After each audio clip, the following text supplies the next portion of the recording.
মধ্যে দাঁড়িয়ে করতালির মাধ্যমে সেটি বরণ করে নেব।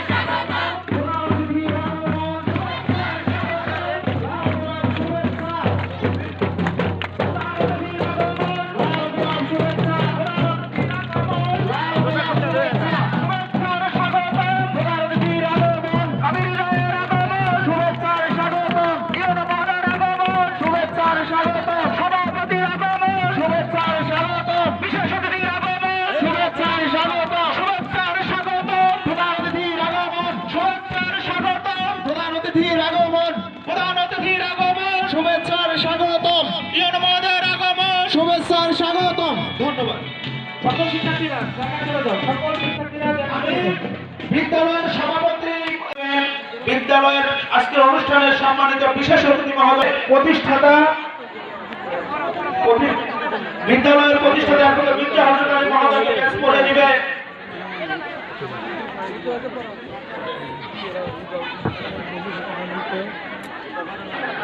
যেহেতু সময় কম, আমরা সম্মানিত অতিথি মহোদয়কে ছাত্রছাত্রী করতালির মাধ্যমে ছাত্রদের একটু বরণ করে নেই। আজকের আমন্ত্রিত অতিথি মহোদয়দেরকে আমি সকল ছাত্র ছাত্রীদের অনুরোধ করছি করতালির মাধ্যমে আজকের আমন্ত্রিত প্রধান অতিথি এবং বিশেষ অতিথি সহ সকল আমন্ত্রিত অতিথি মহোদয়কে করতালির মাধ্যমে বিদ্যালয়ের পক্ষ থেকে বরণ করে নেওয়ার জন্য ধন্যবাদ। আমাদের ব্যাচ পরিধানের পরেই আমাদের মূল অনুষ্ঠানের কার্যক্রম। আমি বিদ্যালয়ের প্রতিষ্ঠাতা এবং জাজিরা মহারানী মডেল উচ্চ বিদ্যালয়ের প্রাক্তন ছাত্র অ্যাডভোকেট মির্জা আমি তোমায় ভালোবাসি, চিরদিন তোমার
শোভা কি ছায়া গো, কি স্নেহ কি মায়া গো, কি আঁচল বিছায়েছ বটের মূলে নদীর কূলে কূলে,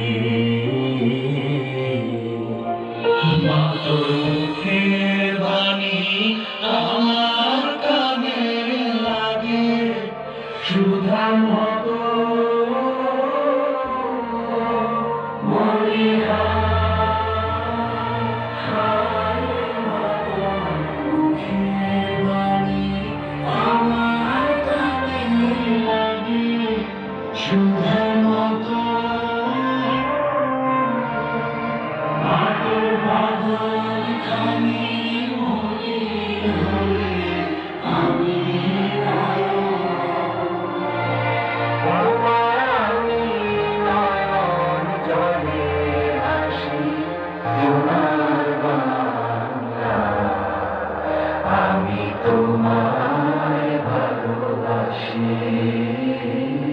কি অনুষ্ঠানের উদ্বোধন ঘোষণা করবেন বিদ্যালয়ের প্রতিষ্ঠাতা যিনি পায়রা উত্তোলনের পরে তার আমি সিদ্ধেশ্বর ম্যাডাম আর সম্মানিত প্রধান শিক্ষককে অনুরোধ করছি আপনার হাতে যদি কোনো হ্যান্ড মাউট থাকে পায়রা উত্তোলনের সাথে আপনি হ্যান্ড মাউটটি প্রতিষ্ঠাতা মহোদয়ের হাতে দিবেন। উনি পায়রা উত্তোলনের পর শেষে বিদ্যালয়ের ক্রিয়া অনুষ্ঠান উদ্বোধন ঘোষণা করে দেবেন।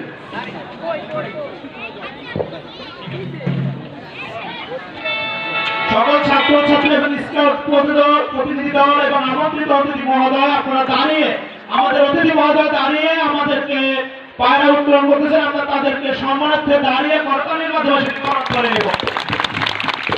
অসংখ্য ধন্যবাদ সকল অতিথি মহোদয়কে কৃতজ্ঞতা স্বীকার করে জ্ঞাপন করছি। ধন্যবাদ। বার্ষিক ক্রীড়া প্রতিযোগিতা ও পুরস্কার বিতরণ অনুষ্ঠান 2025-এ মির্জা হযরত আলী হাই স্কুলের আজকে প্রথম দিন, 2 দিন ব্যাপী অনুষ্ঠানের আজকে প্রথম দিন। আমি অনুষ্ঠানের শুভ উদ্বোধন ঘোষণা করছি। একই সাথে আমি সম্মানিত প্রধান শিক্ষককে ধন্যবাদ জানাবো তার ব্যতিক্রমী আয়োজনের জন্য। তিনি শিক্ষকদেরকে সম্মান প্রদর্শন করে যেভাবে নতুন শিক্ষার্থীদেরকে তাদেরকে শিক্ষকদের প্রতি সম্মান প্রদর্শনের যে প্রক্রিয়াটা তিনি দেখিয়েছেন সেটা আমাদের সকলকে অনুপ্রাণিত করেছে এবং এটা আমরা কখনো ভুলব না। হ্যাঁ, যে শিক্ষকদেরকে কখনো সম্মান না করে আসলে জীবনে এগিয়ে যাওয়া যায় না, এটা যেন আমরা কখনো না ভুলি। হ্যাঁ, আরেকটা বিষয় যে আমি প্রথমেই দুঃখ প্রকাশ করে নিচ্ছি যে আমার আসতে দেরি হয়েছে। এখানে শিক্ষার্থীরা অনেকক্ষণ ধরে এখানে অপেক্ষা করছেন, তারা দাঁড়িয়ে আছেন রোদের মধ্যে। আমি বলি যে আজকে কিন্তু অনেকগুলো শিক্ষা প্রতিষ্ঠানের ক্রীড়া এবং সাংস্কৃতিক অনুষ্ঠানের শুভ উদ্বোধনের প্রোগ্রাম ছিল, যার কারণে আমাদের আসতে দেরি হয়েছে। আমি এই জন্য দুঃখ প্রকাশ করে নিচ্ছি। একই সাথে আমি এখানকার যে শিক্ষার্থীদেরকে বলবো যে সারা জীবনই তোমাদেরকে বিভিন্ন প্রতিযোগিতার মধ্যে দিয়ে যেতে হবে। এই প্রতিযোগিতা যেন সুস্থ প্রতিযোগিতা হয়। হ্যাঁ, তারই কিন্তু আয়োজন, এই বিভিন্ন প্রতিযোগিতার যে আয়োজন স্কুলগুলোতে করা হয় সেই শিক্ষা দেওয়ার জন্য, যে আমরা যেন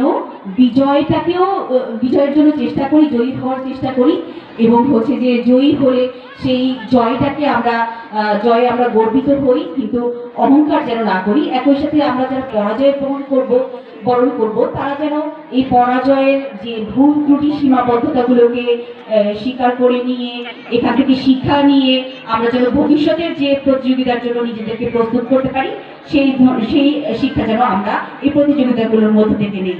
আমরা নতুন আধুনিক বাংলাদেশের জন্য নিজেদেরকে প্রস্তুত করি, একটা উন্নত বাংলাদেশের জন্য নিজেদেরকে প্রস্তুত করি এবং উন্নত বাংলাদেশের স্মার্ট নাগরিক হিসেবে আমাদের শিক্ষার্থীদেরকে অগ্রিম শুভেচ্ছা জানাই এবং তারা যেন উন্নত বাংলাদেশের নাগরিক হিসেবে নিজেদেরকে প্রস্তুত করে। কারণ প্রত্যেকটা নাগরিক যদি নির্ভরশীল আত্মনির্ভরশীল না হয় তাহলে কিন্তু বাংলাদেশকে উন্নত বাংলাদেশ গড়ে তোলা কোনোভাবেই সম্ভব হবে না। একই সাথে যে সকল পরম শ্রদ্ধেয় শিক্ষকগণ রিটায়ারমেন্টে গিয়েছেন, আমার তাদের প্রতি অনুরোধ তারা তাদের স্বাস্থ্যের যত্ন নেবেন। আসলে কিন্তু আমরা অনেক সময় মনে করি যে অবসর মানেই মনে হয় কর্মজীবনের শেষ। আসলে কিন্তু অবসর মানে হলো স্বাধীন জীবনের শুরু। আপনারা নিজেদের যত্ন নেবেন, ছোটখাটো আয় বর্ধনমূলক কর্মসূচিতে নিজেদেরকে নিযুক্ত রাখবেন এবং যে সকল জায়গায় আপনারা হয়তো ঘুরতে যেতে পারেন নাই, এখন একটু ঘুরতে যাওয়ার চেষ্টা করবেন। সকলের আশেপাশে প্রতিবেশীদের সাথে হয়তো একটা সময় চাকরির কারণে যোগাযোগ রাখতে পারেননি, আত্মীয় স্বজনের সাথে যোগাযোগ রাখতে পারেননি, তাদের সাথে এই সম্পর্কগুলো পুনঃপ্রতিষ্ঠা করবেন এবং যে সর্বসময় দেশের জন্য আমাদেরকে অনুপ্রাণিত করবেন। আমরা যেন আমাদেরকে দোয়া করবেন যেন আমরা উন্নত বাংলাদেশ গড়ে তোলার জন্য কাজ করতে পারি।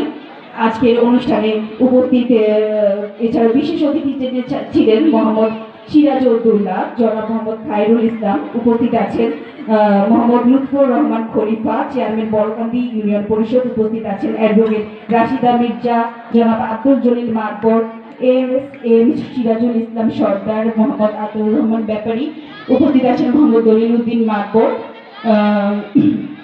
এছাড়াও রয়েছেন সুরাইয়া জাহান সঞ্চালনায় এবং শাহাদাত হোসেন। আমি সকলকে শুভেচ্ছা জানাই, একই সাথে আজকে এই শুভ উদ্বোধন ঘোষণা করছি। ধন্যবাদ সকলকে, সকলকে অভিনন্দন এবং শুভেচ্ছা। তালি বাজায় জোরে।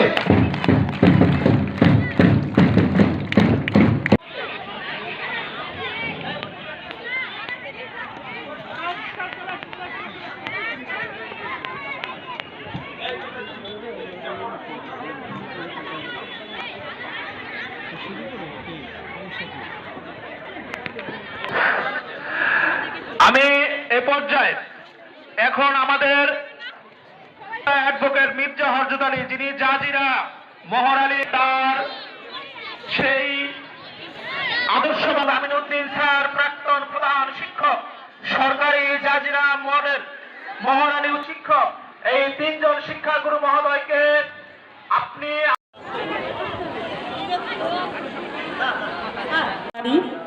লেখাপড়ায় মানে সব কিছুতে আমরা যেন ভালো মতো।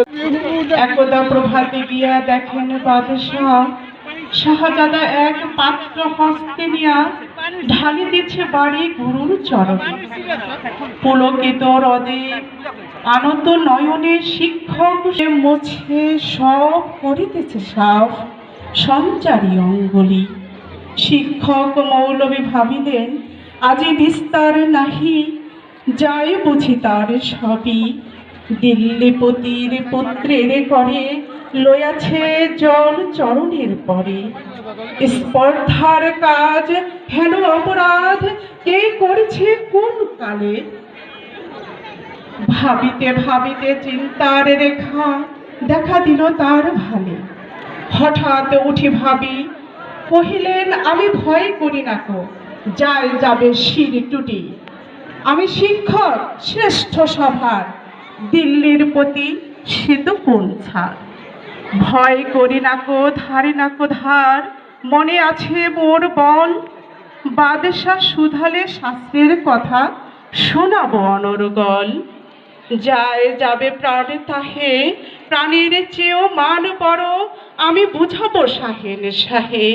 তাতে বাদশাহের দূত শিক্ষককে ডেকে নিয়ে গেল কেল্লাতে। খাস কামরাতে যাবে শিক্ষককে ডাকি বাদশাহ কহিয়াছে, বরং শিখে গেছে বেয়াদবি আর গুরুজনে অবহেলা। কহিল যাহাবনা আমি বুঝিতে পারিনি হায়, কি কথা বলিতে আজকে আমায় ডেকেছেন নিরালায়। বাদশাহ কহেন সেদিন প্রভাতে দেখিলাম আমি দাঁড়াইয়ে তফাতে, নিজ হাত যবে চরণ জল ঢালি শুধু ভেজাই আছে ও চরণ। নিজ হাত ব্যথা পাই মনে, উচ্ছ্বাস ভরে শিক্ষক আজি সব দাঁড়ায় সগৌর। তুমি মহান উদার বাদশাহ আলমগীর। ধন্যবাদ। কৃতজ্ঞ বিদ্যালয়ের সাবেক প্রাক্তন শিক্ষকদের তার ছাত্র শাল পরিয়ে বরণ করে নিচ্ছেন এবং তাদের ভালোবাসা এবং আশীর্বাদ এবং দোয়ায় সিক্ত এদেরকে বরণ করে নিচ্ছেন। আমরা ছাত্রদের কাছে শিশু থাকি, শিশু ছিলাম, শিশু আছি, শিশুই থাকব। যত বড়ই হই না কেন শিক্ষক জন্মদাতা পিতার পরের তার স্থান। আমরা সকল ছাত্রছাত্রীরা এই শিক্ষকদের সেই সম্মান শ্রদ্ধা যেন আজীবন করে যেতে পারি। সকলের প্রতি ধন্যবাদ। সম্মানিত প্রধান অতিথি এবং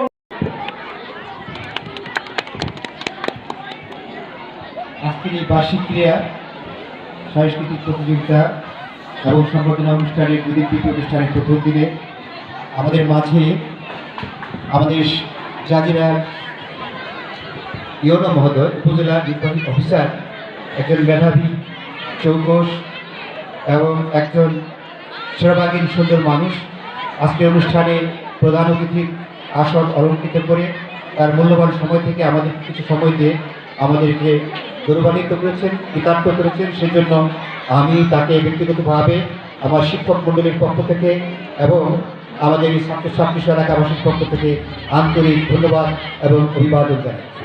পাশাপাশি যারা উপস্থিত হয়েছেন আমাদের অন্যান্য অতিথিবৃন্দ, শিক্ষা অফিসার সাহেব সহ তাদেরকে ধন্যবাদ জানাই। এবং আজকে অনুষ্ঠানের প্রধান বিষয়টি, আকর্ষণীয় বিষয়টি এবং বিরল যে সম্বর্ধনাটি, আমি এটা আমার প্রধান শিক্ষককে আর আমার স্ত্রীকে এই দুইজনকে সর্বশেষ মুহূর্তে বলছি, এর আগে বলি না। কেন একটু না বললে একটু পানি আনবে, চেয়ার দেবে, যে কে করবে? এই জন্য আমি শেষ মুহূর্তে বলছি যে একটু এই আয়োজন ঠিক করো। তা আমি আজকে স্মরণ করছি আমার বাবাকে, যে 1970 সালে আমাদের মহান মুক্তিযুদ্ধের আগে মৃত্যুবরণ করেছেন। এই চরের অঞ্চলের আমি মানুষ, আমাকে মনে আছে 3বার স্কুলে নিয়ে গেছে, তিনবার। ওয়ানে নিয়ে ভর্তি করছেন, ভেঙে গেছে, আবার ভর্তি করছেন, ভেঙে গেছে, আবার ভর্তি করছেন, সে এলাকা ভেঙে গেছে। এভাবে ভাঙাচুরার মধ্য দিয়ে আমি শিক্ষা জীবন লাভ করেছি। আমার পিতা আজ নেই, আমি তাকে স্মরণ করি। আমি স্মরণ করি গত 20শে আগস্ট আমার বড় ভাই পিতৃতুল্য, যার অবদান আমার শিক্ষার পিছনে অনেক, তিনিও মৃত্যুবরণ করেছেন। মৃত্যুবরণ করেছেন আমার মা আজ থেকে 15 বছর আগে। আমি তাকে গভীর শ্রদ্ধা স্মরণ করি। আমি মহান আল্লাহর কাছে কৃতজ্ঞতা প্রকাশ করি। এবং আমি আমার এই 3 শিক্ষাগুরুকে, আমি এটা একদম অন্তরের অনুষ্ঠান, এটা কোনো লোক দেখানো না। আমি যখন ছাত্র অবস্থায় ছিলাম সেই সময় ওনাদের পদতলে বসে, চরণতলে বসে যে শিক্ষা আমি পেয়েছি, এবং পরবর্তী জীবনে আমি অনেক জায়গায় গেছি। বিশ্বাস করেন, আমি অনেক পীরের মাজারে গেছি। তা আমার কাছে কোনো পীরকেই পারফেক্ট মনে হয় নাই, আমার শিক্ষাগুরুদের সাথে চাইতে বড় মনে হয়। কারণ প্রত্যেক পীরের দরবারে গেছি, তারা কিছু না কিছু চায়। মুরিদের কাছে উপঢৌকন চায়, যেই মুরিদ তাকে বেশি দিতে পারে, ভালো জায়গায় বসাইতে পারে, খাওয়াইতে পারে, তাকে বেশি স্নেহ করে। ওই মুরিদের কামাই কতটুকু, সে মানুষ হিসাবে কতটুকু আত্মশুদ্ধি হতে পারলো, নিজেকে কতটুকু নির্মাণ করতে পারলো, তার উন্নতি কতটুকু হলো, ওই পীরেরা খুব কমই লক্ষ্য করে। কিন্তু আমাদের শিক্ষাগুরু এই 3 জন আমি লক্ষ্য করেছি, দেখেছি। আমরা যখন পড়াশোনা করেছি, চরাঞ্চলের মানুষ, আমি গরিবের সন্তান, পিতৃহীন সন্তান, মায়ের সন্তান। আমরা আমাদের স্কুল জীবনে আমাদের চেয়ে অনেক ধনী মানুষের, চেয়ারম্যানের ছেলে, ইউনোর ছেলে, তখন ইউনো ছিলেন অবশ্য, সার্কেল অফিসারের ছেলে আমাদের সাথে পড়তো, এবং আরও অনেক বড় লোকের ছেলে, এলাকার মাতবর ছেলে, ধনাঢ্য ব্যক্তির ছেলে, এলাকার প্রভাবশালী মানুষের ছেলে। স্যাররা কিন্তু তাদেরকে স্নেহ করতেন। আমার মতো যারা মোটামুটি ভালো ছাত্র ছিল, আমরা ডিসিপ্লিন মেনে চলতাম, আমাদেরকে স্নেহ করতেন। আমি তখন বুঝি নাই, পরবর্তী জীবনে আমি বুঝেছি যে কত ভালোবাসতেন একজন ভালো ছাত্রকে, একজন গুণী ছাত্রকে, এবং একজন মেধাবী ছাড়াও একজন ভালো আখলাক চরিত্র রাস্তা। তখন আমি উপলব্ধি করেছি যে পীরের মধ্যে শ্রেষ্ঠ পীর এরাই। সেই কবিতাটি আজকে যে কবিতাটি পরিষেবা লোক বাদশাহ আলমগীর উস্তাদ, আমরা পড়েছি ছাত্রজীবী উস্তাদের কদর, পরবর্তী নাম হয়েছে শিক্ষকের মর্যাদা, কাজী কাদের নওয়াজ।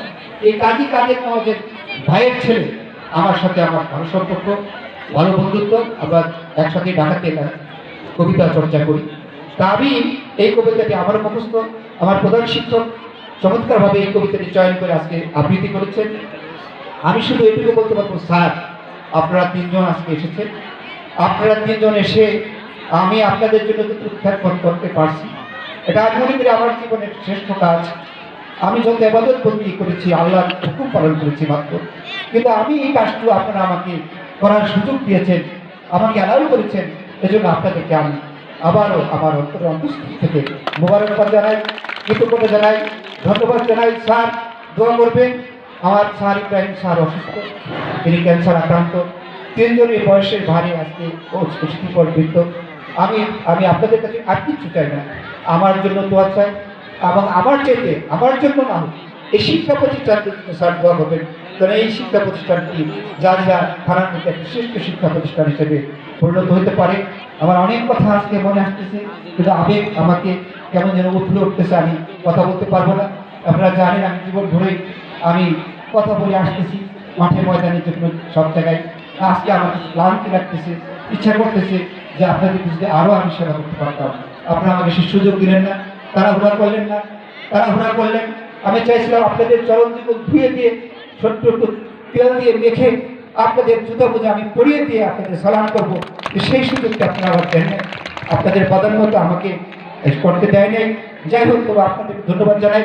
আমি এমন মহোদয়কে অনুরোধ করবো, শিক্ষা অফিসার সহ, খালিল সাহেব সহ, স্যার আপনারা অঞ্চলে, এই হত দরিদ্র অঞ্চলে, এই শিক্ষা থেকে বঞ্চিত অঞ্চলে একসময় এখান থেকে ছাত্ররা পায়ে হেঁটে, ছাত্রীরা পায়ে হেঁটে কুয়াশার ভিতরে, ঝড়ের ভিতরে, তারপরে বৃষ্টির দিনে যাইতো, রাস্তাঘাট কিছুই ছিল না, ওখানে ছিল নদী, নৌকা পার হয়ে যেত। তাদের এই অবস্থা দেখে আমি এই পুত্র প্রয়াসটি নিয়েছি। আমি অনুমতের কাছে অনুরোধ রাখবো যে আপনি আপনার সর্বাত্মক দৃষ্টি দিন আমার স্কুলের জন্য, আমার শিক্ষা এলাকার, দরিদ্র এলাকার, বঞ্চিত এলাকার, হতদরিদ্র এলাকার, পিছিয়ে পড়া এলাকাতে। আপনি জানেন আপনি গুণী মানুষ, মেধাবী মানুষ, যেখানে অন্ধকার সেখানে আলো দিতে হয়, অন্ধজনের দেহ আলো। আপনি জানেন যেখানে অন্ধকার সেখানে লাইটের ফোকাস দিতে হয়। যেহেতু আপনার অন্ধকারাচ্ছন্ন, আপনার আলো, আপনি যেদিন আসেন এই স্কুলটাকে আমি অনুরোধ করবো, এই স্কুলটাকে আপনি আপনার স্কুল হিসাবে ঘোষণা দিয়ে আপনার স্কুলটার দিকে দেখবেন, সে আশাবাদ ব্যক্ত করি। আপনাদের সকলকে ধন্যবাদ জানিয়ে আমার ছাত্রছাত্রী, স্কাউট ভাই বোনেরা, আমার পুত্রতুল্য কন্যাতুল্য সন্তানেরা, তোমরা নেতৃত্ব দাঁড়িয়ে আছো। আমি আশা করি তোমরা যতটুকু সম্ভব তোমাদের শ্রেষ্ঠ পারফর্মটা তোমরা আজকে করবে, সে আশাবাদ ব্যক্ত করি। সকলকে আবার ধন্যবাদ জানিয়ে সালাম জানিয়ে শেষ করছি। আসসালামু আলাইকুম।